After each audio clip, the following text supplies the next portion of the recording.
우리가 사는 이 세상은 평등하지 않습니다. 우리가 배운 교과서에는 분명히 모든 사람이 평등하다라고 되어 있지만 이 세상은 그렇게 평등하지 않습니다. 많은 사람들이 평등을 말하고 많은 사람들이 차별이 없는 세상을 말하고 있지만 실제로 사람들이 사는 세상에는 언제나 차이가 아닌 차별이 있습니다. 오늘 우리가 읽은 본문에도 보게 되면 두 사람이 나오는데요. 한 사람은 엄청난 부자이고 한 사람은 나사로라고 하는 이름을 가진 한 거지가 나옵니다. 그러면 이 부자는 어떤 삶을 살았을까요? 자, 우리 19절의 말씀을 함께 읽도록 하겠습니다. 다 같이요. 한 부자가 있어 자색 옷과 고운 베옷을 입고 날마다 호화롭게 즐기더라. 그러니까 이 부자는요, 그 비싸고 고운 사치스러운 옷을 입고 하루도 아닌 이틀도 아닌 날마다 많은 사람들을 초청해서 큰 파티를 열면서 최고의 음식을 즐기면서 춤추며 노래하며 인생을 산 것입니다. 그러면 가난한 나사로는 어떻게 살았을까요? 자, 20절과 21절의 말씀을 우리 함께 읽겠습니다. 다 같이요.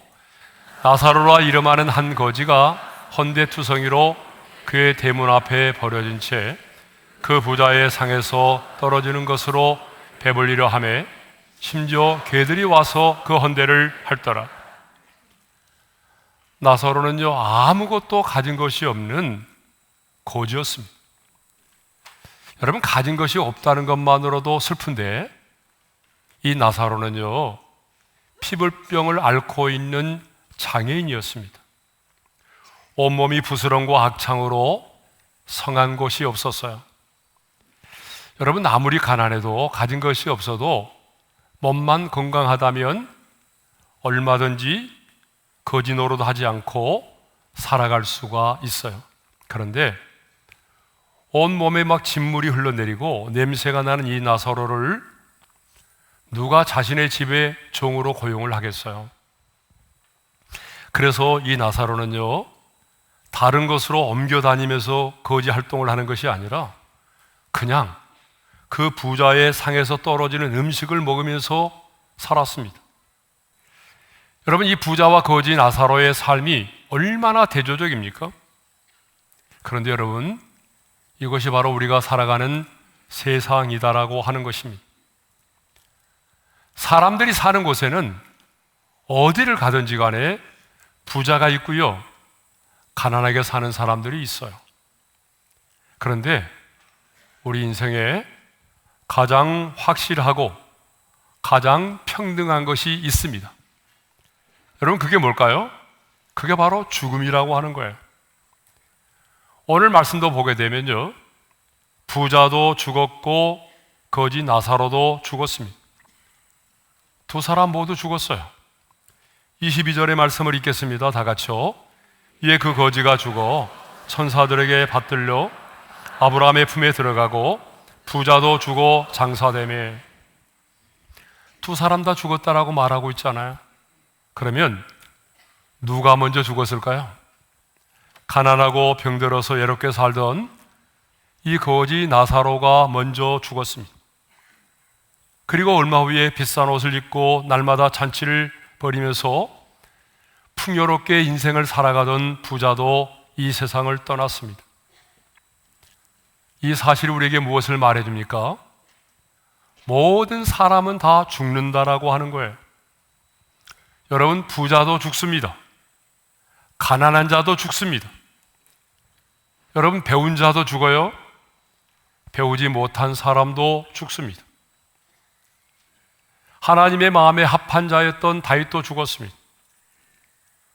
신이 없다라고 무신론자였던 그런 니체도 죽었습니다. 이것을 보게 되면 죽음처럼 확실하고 죽음처럼 평등한 것이 없습니다. 물론 그 죽음의 장소와 모습은 사람마다 다를 수가 있어요.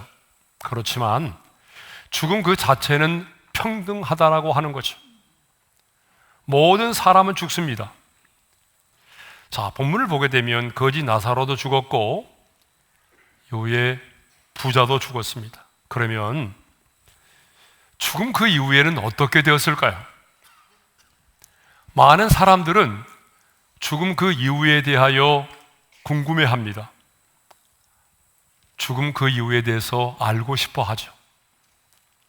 사후의 세계는 정말 존재하는 것인가? 사후의 세계가 존재한다면 그 사후의 세계는 어떤 곳일까?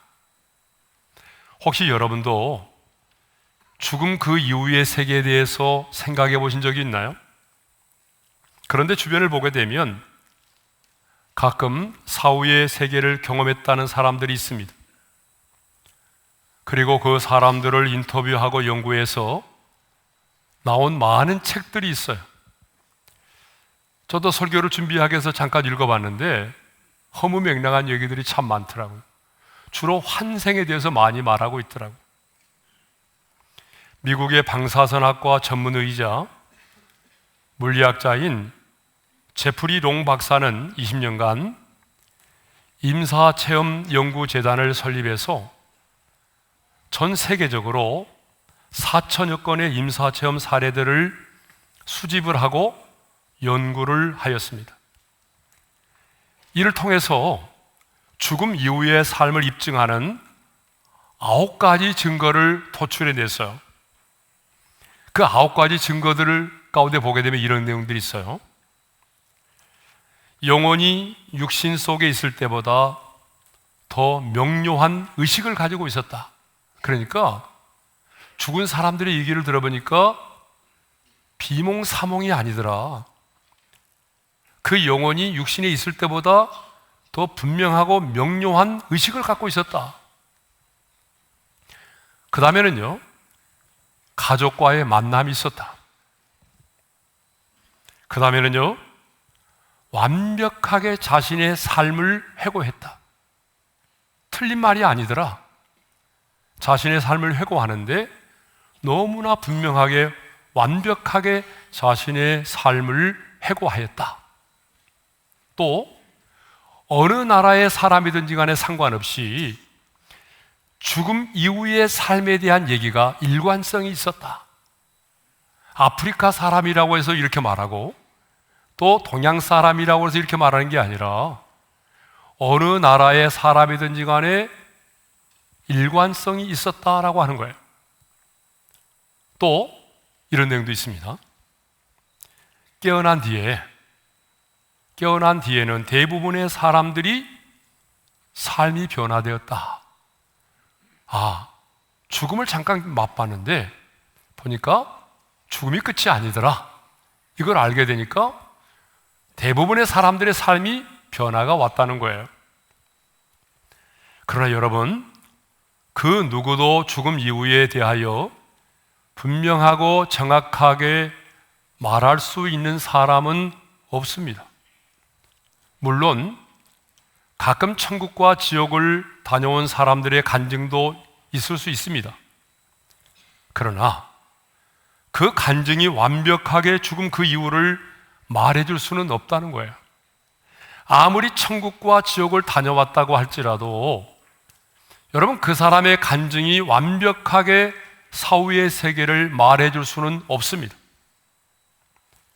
오직 절대 진리인 하나님의 말씀만이 죽음 그 이후에 대하여 분명하게 우리에게 말씀하고 있다는 거예요. 하나님의 말씀만이 죽음 그 이후에 우리의 인생 가운데 펼쳐질 죽음 그 이후의 삶에 대해서 분명하게 말씀하고 있다는 거예요. 그러면 하나님은 죽음 그 이후에 대해서 어떻게 말씀하고 있나요? 자, 오늘 말씀을 보게 되면 죽음 그 이후의 삶에 대하여 하나님께서 우리에게 말씀하고 있어요. 자, 죽음 그 이유는 어떤 거냐? 첫째로 죽음은 끝이 아니다라고 하는 것입니다. 오늘 말씀을 보게 되면 거지 나사로가 아무도 자신의 임종을 지켜봐주지 않는 가운데 아주 쓸쓸하게 장례도 치르지 못한 채 이 세상을 떠났습니다. 그런데 여러분, 어떤 일이 벌어졌을까요? 22절의 말씀을 읽겠습니다. 다 같이요. 이에 그 거지가 죽어 천사들에게 받들려 아브라함의 품에 들어가고 부자도 죽어 장사되매. 여러분, 나사로의 영혼이 이 땅을 떠났는데 그 영혼이 육체의 장막을 벗어나는 순간에 놀라운 일이 벌어졌습니다. 저와 여러분도 앞으로 경험하게 될 건데, 한 천사가 아니라 여러 명의 천사들이 와서 그 나사로의 영혼을 왕처럼 받들어서 아브라함의 품으로 인도했다는 거예요. 자, 여기서 아브라함의 품은 어떤 걸 말하죠? 천국을 말합니다. 근데 왜 주님의 품이라고 말하지 않고 아브라함의 품이라고 말했을까요?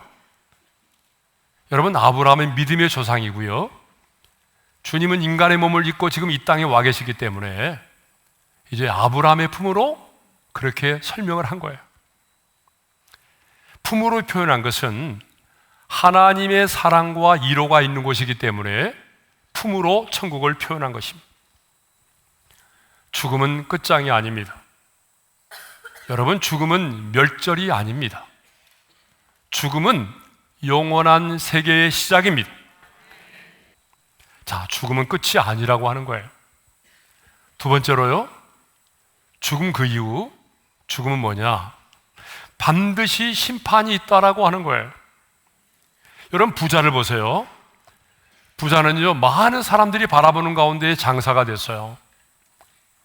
그런데 죽고 난 이후에 어떤 일이 벌어졌을까요? 아주 끔찍한 일이 벌어졌어요. 23절의 말씀이죠. 자, 우리 한번 읽겠습니다. 다 같이요. 그가 음부에서 고통 중에 눈을 들어 멀리 아브라함과 그의 품에 있는 나사로를 보고, 죽으면 끝인 줄 알았거든요. 여러분, 부자는요, 죽으면 끝이야 라고 생각하며 살았던 사람이에요. 그런데 딱 죽었는데 끝이 아니었어요. 음부의 고통 중에 떨어졌어요. 여러분, 음부가 어딘지 아세요? 음부는 지옥을 말합니다. 여러분, 지옥은요, 하나님의 임재가 없는 곳입니다. 하나님의 사랑과 자비가 단절된 곳입니다.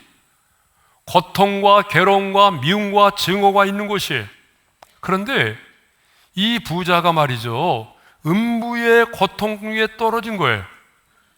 여러분, 음부의 고통 중에 떨어졌다라고 하는 것은 하나님의 심판이 그에게 임했다는 걸 말하는 겁니다. 그러면 죽음 이후에 이 부자에게 임한 하나님의 심판, 그 음부의 고통은 뭘까요?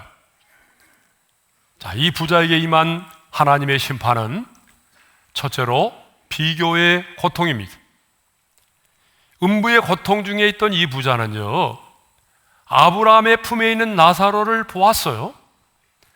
여러분, 이것을 보게 되면 천국에서는 지옥이 보이지 않도록 되어 있어요. 여러분, 우리가 내가 천국에 갔는데 믿지 않은 내 아버지가 지옥에서 고통당하는 모습을 볼 수 있다면 얼마나 고통스럽고 괴롭겠어요. 그래서 천국에 있는 자는요, 지옥을 보지 않도록 되어 있어요. 보이지 않아요. 그런데 지옥에 있는 사람은요, 천국에 있는 사람들을 보게 돼 있단 말이에요. 왜 하나님이 이렇게 지옥을 만드셨을까요? 그것은 비교의 고통을 경험하도록 하기 위해서입니다. 여러분, 우리 인간이 살아가면서요, 누릴 수 있는 최고의 정신적인 고통이 뭔지 아세요? 그게 비교의 고통입니다. 아마 자녀를 키워보신 분들은 비교의 고통이 뭔지를 알 거예요. 그러므로 여러분, 이 세상을 살아가면서 우리는 할 수만 있다면 비교를 해서는 안 됩니다.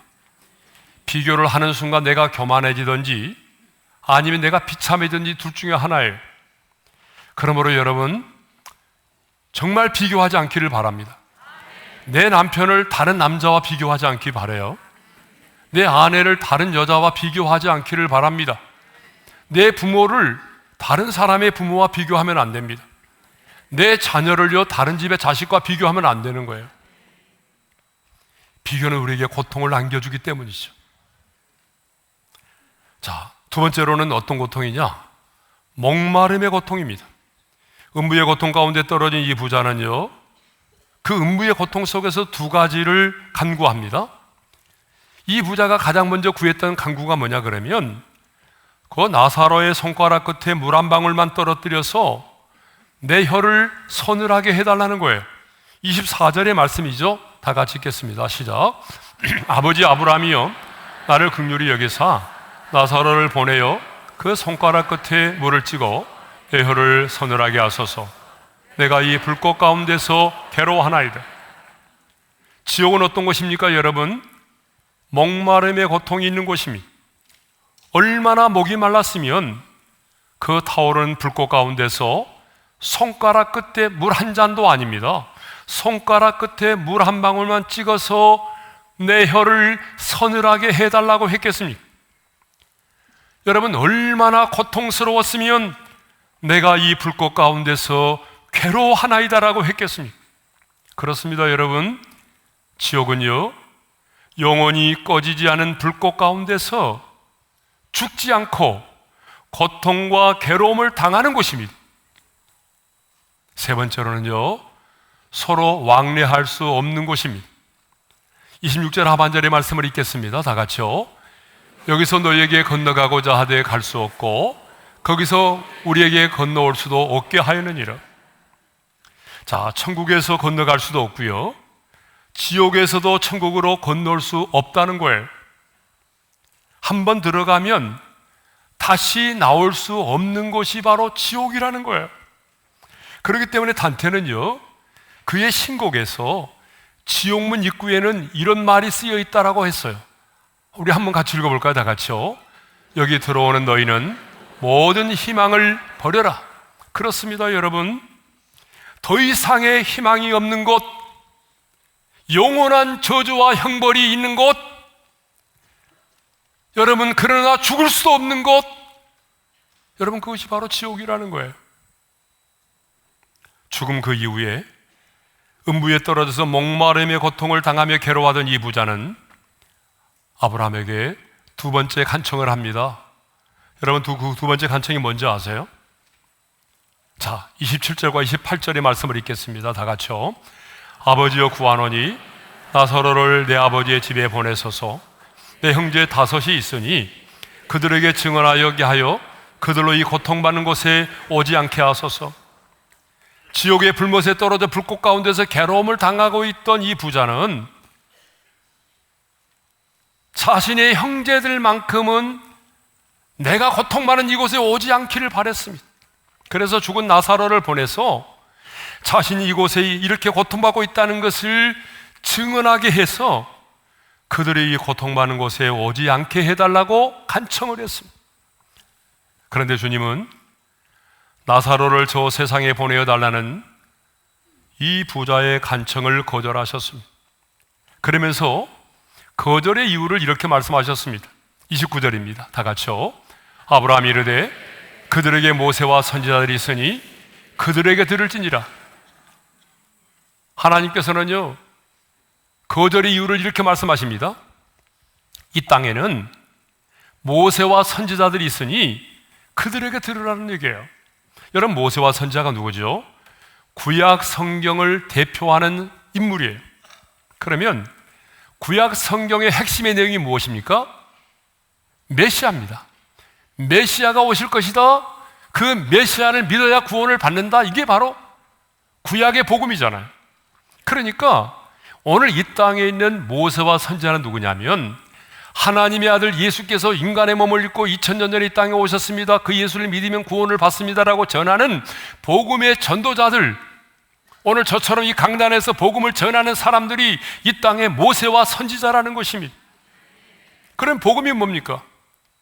하나님의 아들 예수 그리스도가 인간의 몸을 입고 이 땅에 오셔서 우리의 모든 죄를 대신하여 십자가에서 피 흘려 죽으시고 사흘 만에 부활하셨다라고 하는 것이 복음입니다.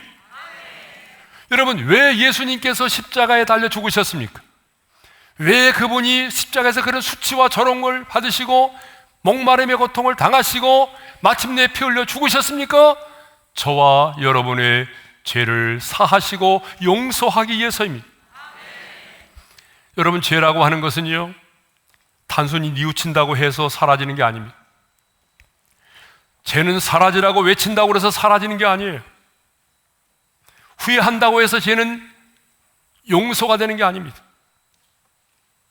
죄는요, 반드시 그 죄값을 치루어야만 합니다. 죄값을 치르지 않고서는요, 누구의 죄도 사함받을 수 없습니다. 그런데 우리의 죄값을 치르기 위해서 하나님의 아들이 인간의 몸을 입고 이 땅에 오셨단 말입니다. 하나님의 아들 예수 그리스도가 저와 여러분의 죄값을 치르기 위해서 인간의 몸을 입고 이 땅에 오셔서 그 수치를 당하셨고 목마름의 고통을 당하셨고 그리고 피 흘려 죽으셨어요. 그리고 이렇게 말씀하셨습니다. 다 이루었다. 그렇게 말씀하시고 운명하셨어요. 여러분, 이 다 이루었다라고 하는 말이 헬라어로 보게 되면 테텔레스타이라는 말인데, 이 말의 뜻이 뭐냐? 값을 지불했다, 완불했다라고 하는 말이에요. 그러니까 여러분, 주님은요, 이 땅에 오셔서 이제 운명하시기 직전에 하신 말씀이 뭡니까? 내가 너의 모든 죄값을 다 지불했다. 내가 너의 모든 죄값을 다 완벽하게 청산했다. 그러므로 여러분, 누구든지 예수를 믿으면 주님께서 내 모든 죄값을 완벽하게 지불하셨기 때문에 누구든지 그 예수를 믿기만 하면 모든 죄를 사함받고 하나님의 자녀가 되는 것입니다. 그런데 예수님은 거기서 끝나는 것이 아니라, 여러분, 죽은 지 사흘 만에 죽음을 이기시고 사망의 권세를 깨뜨리시고 부활하셨습니다. 그리고 그 부활하신 그 생명으로 여러분, 우리의 죽은 영혼을 거듭나게 하신 것입니다. 그러니까 여러분이 예수를 믿게 되면 모든 죄를 사함받을 뿐만 아니라 예수님의 그 부활의 생명으로 죽었던 여러분의 영혼이 다시 태어나게 되는 것입니다. 다시 거듭나게 되는 것입니다. 이것을 성경은 영생이라고 말하는 거죠. 성도 여러분, 이 세상에 가장 쉬운 일은요, 예수를 믿음으로 구원을 얻는 것입니다. 반면에 또 가장 어려운 일은 예수를 믿고 구원받고 난 이후에 내가 주님을 닮아가고 주님의 가신 길을 따라가는 겁니다. 그런데 제일 쉬운 일이 뭐예요? 예수 믿고 구원 받는 것입니다. 여러분, 왜 예수 믿고 구원 받는 게 가장 쉬운 일일까요? 그것은 구원을 받기 위해서 내가 해야 될 일은 아무것도 없기 때문입니다.